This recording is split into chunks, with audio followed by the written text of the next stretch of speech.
Welcome to another episode of Love Unscripted with the Tanners. My name is Tolu.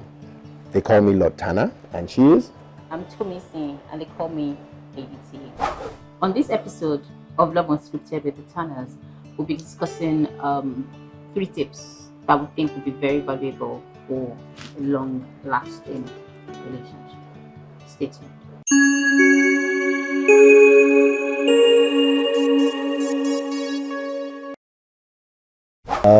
So what are we talking about today? 3 tips to a happy relationship, healthy relationship. 3 tips to a healthy relationship. What 3 tips for a healthy relationship? Who needs it? Everybody. Married, Married, dating. Desperately single, especially single. Well, very married, about to get out of marriage. Yeah, I'd imagine. Yeah, everybody needs it, right? Yes. Okay, so I think that one of the most important things about a marriage is the kind of friendship, and I think we always try to stress that. Whoever you are with, whoever you are going to be with, you should be friends with the person. You need to make sure that you build a friendship. Now, people think friendship is that good feeling you have around somebody who has good vibes and all those things. No, friendship is intentionality. Yeah. Deciding that you want this person to be the most important person to you in the world. There's a good saying that says that's why marriage is set up, so that you leave your father, your mother, those very important people, and you enter into the space, with this one person where you are locked in. And everybody else is locked out, and you decide that person is going to be your best friend. Okay, so while friendship, yes, is the number one thing, very, very important to every relationship, I want to say, how do you ensure that you're friends with this person? And friendship is vulnerability. Friendship is fun. Friendship is openness. Yeah. Imagine just think of 2 people who are friends. You see them, they laugh together a lot. When something happens, the first person you want to tell is your friend. And your friend is like, no, you can't keep secrets from me. It's almost like a friend code kind of thing. And so if you're saying that it's important in a relationship to be friends, then you must ensure that you're open, you're vulnerable. There are things that you don't want to tell any other person, but you should be able to tell your friend. So this is like saying that you have to tell your secret fantasies to your friend.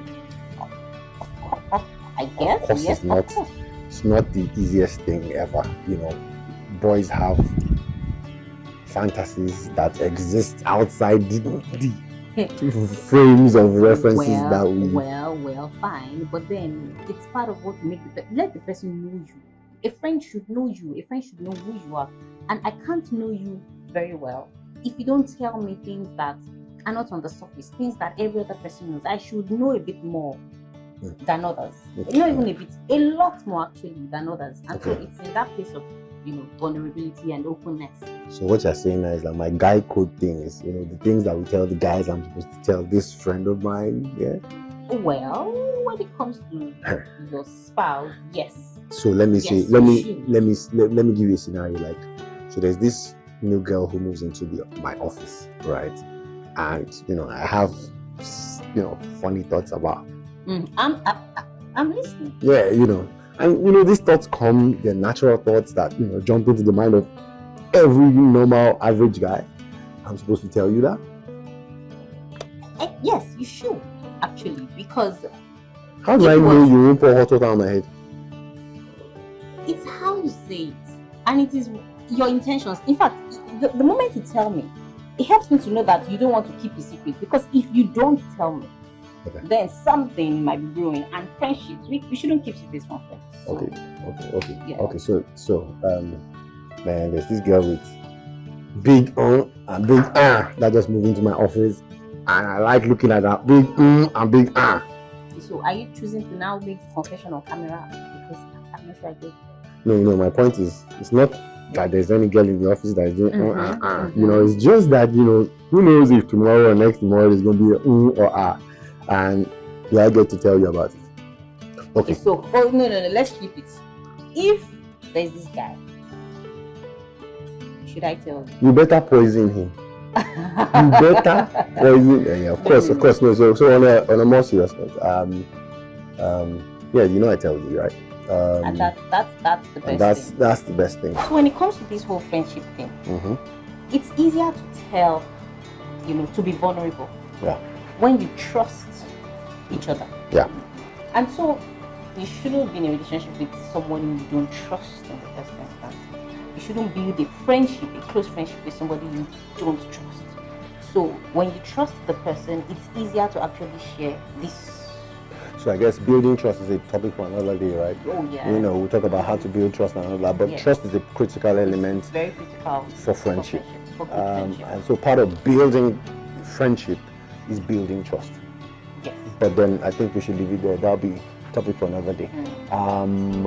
Now the second thing I would say, or would you want to take that? Okay, so the second thing is acceptance.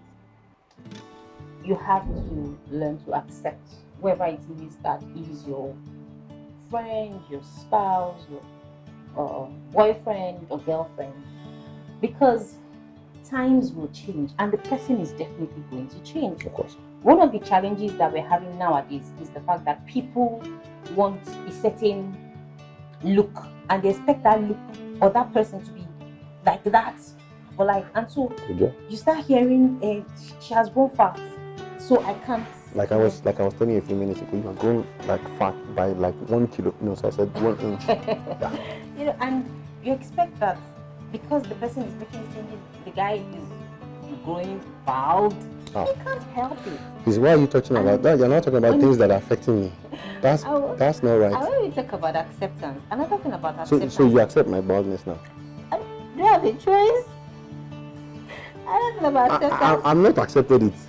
I'm fighting for my right to remain. I think you should also accept it so that you can be at peace with yourself very quickly.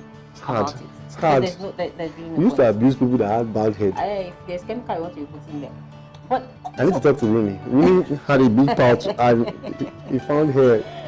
So in relation to this acceptance thing, we also need to know what you can change and what you cannot change about people. Of course.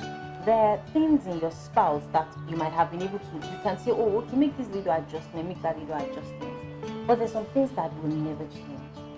So let me use you as an example. Me? Am I a good example?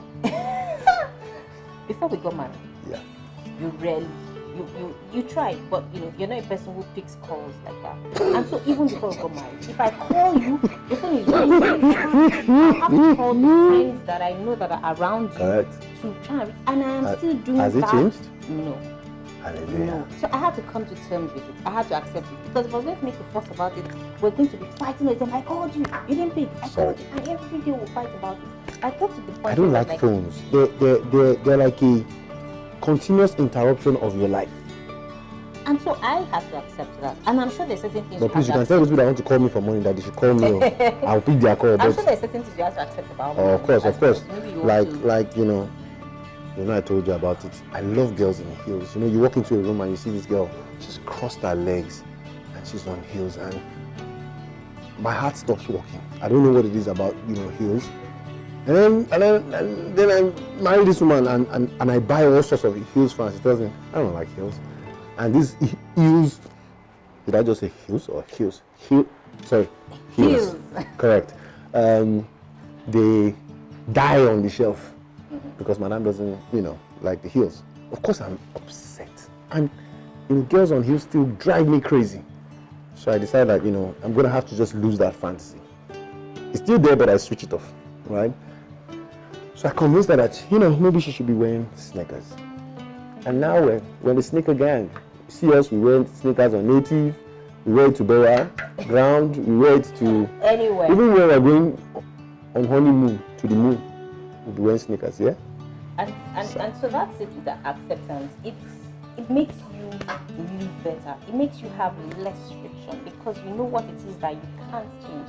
And you just say, okay, this person is like this. If there's a way I can help the person to be better, I will do what I can.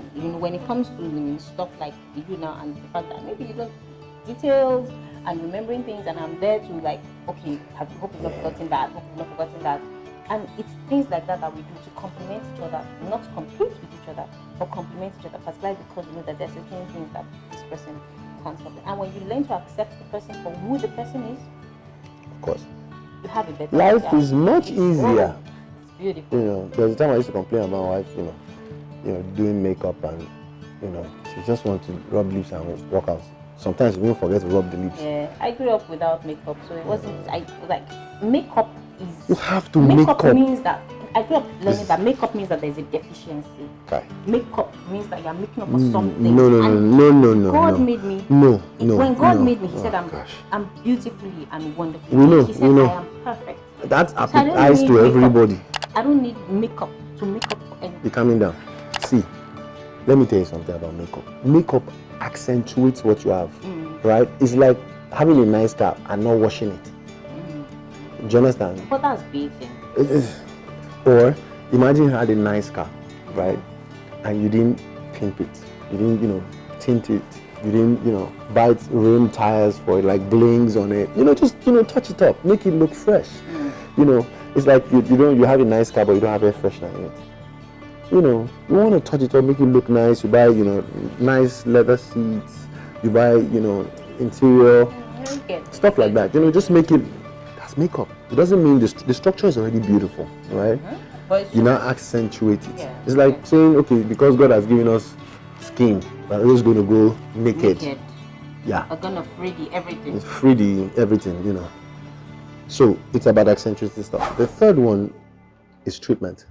How you treat your spouse, how you elevate your spouse. Now, I tell people that, I tell my wife every time that I meet fine girls everywhere. Like there's so many of them. Every day, sometimes, I work in film, and they come to you begging for roles, and they're pretty human beings, and there's always the temptation, right, to compare.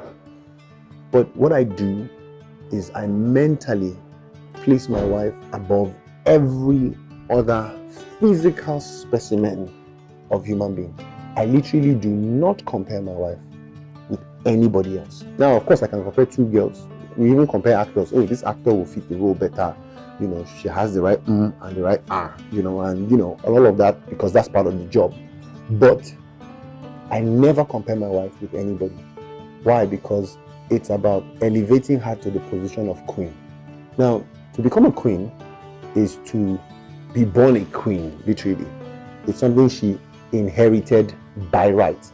And I am the one who made her queen. And so I say to people, you choose the treatment you give to your spouse.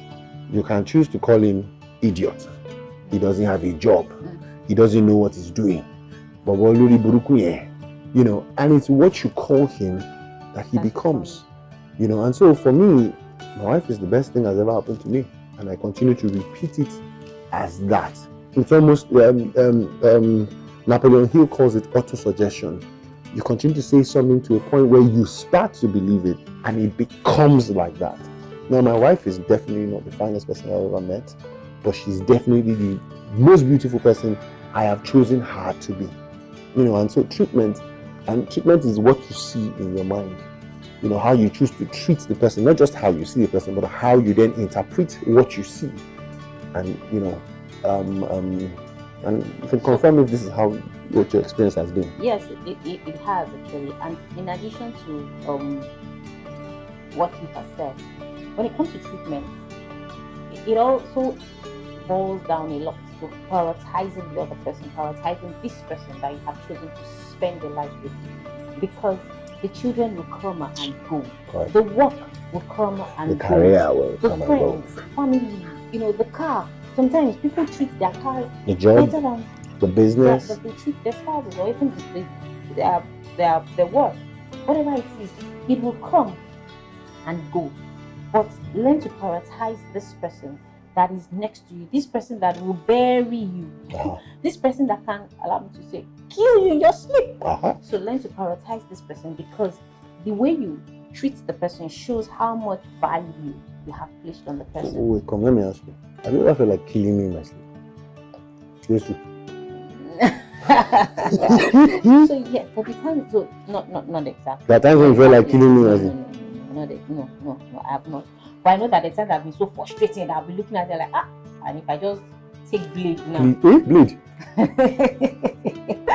I just cut you your sleep, you don't know. But definitely, I've not taken action on any of these things. But I'm just saying, we have to learn to prioritize this other person, treat them right, treat them important. When you're in the midst of friends and your friends are dissing their girlfriends or their wives, you should not be one of those people. Nah. Or they're dissing their husbands or whatever it is. People want to speak derogatorily of the person who is supposed to be your spouse. You should not condone that. You've been in those weird conversations where people go, women are useless. Men are hopeless. My husband is not useless. I don't know about you, but I'm not useless. And it's not because some of those traits you will not find in your spouse, but because you've elevated the person to a place where you treat the person as an exception, right? That way, and it's the same way, somebody says something about Jesus, you get angry, right? It's not because they can't say it, but because you've elevated Jesus to a point of, oh no, his holiness, you mustn't talk about him like that. If you did, he's not going to come from heaven and strike anybody down. He's merciful and gracious, and we all know that. But we choose not to refer to him in those, in those terms. It's the same way you must elevate your spouse to a place where they are treated exceptionally. I remember once I was with some of my guys, and like, hey, see this guy, hey, that girl, she's doing on jam that girl, nobody through, but and I just like, bro, me and you were guys, we can yap ourselves. When it comes to my girlfriend, don't talk about her like that. And there's guy, calm down. I don't follow you play that kind of play, I beg. And yes, of course, it put a slight strain on our relationship, but it also ensured that they respected my girlfriend. The person. And then you treat the person and determine how others will treat her. The person. And then what I noticed was when they now had girlfriends, the habit of talking anyhow about our girlfriends became, it no longer was a thing. So in those conversations is how you treat them that others will treat them. In actual fact, is how you treat your wife that your children will treat. Yes. The spouse. Yes. So these things are critical, and we say those are 3 tips for. Yeah, 3 tips for. A great healthy marriage or relationship. Recap. So we said 1, friendship. You must be friends. 2, acceptance. Accepting one another, the things you can change, the things you can do. And 3, treatment. How you treat the person will determine how even others will treat the person. So that's why I said you were fat. FAT. So you're my friend, you accept me, and you treat me well. Correct. So, yeah. Alright, they're fat now, Abby. Oh, well. They're fat. Well. Fat. Love is a choice. Yeah. That's what we say. Thank you for watching this episode of Love Unscripted with the Tanners. We hope to see you next time. She wants to tell you something that you must do. Yes, to see more of our content and ensure that we are always on your timelines, subscribe, turn on your notifications, like, comment, and share to your friends so that we have many more people participating and watching. Thank you, and see you next time. Like she said, subscribe.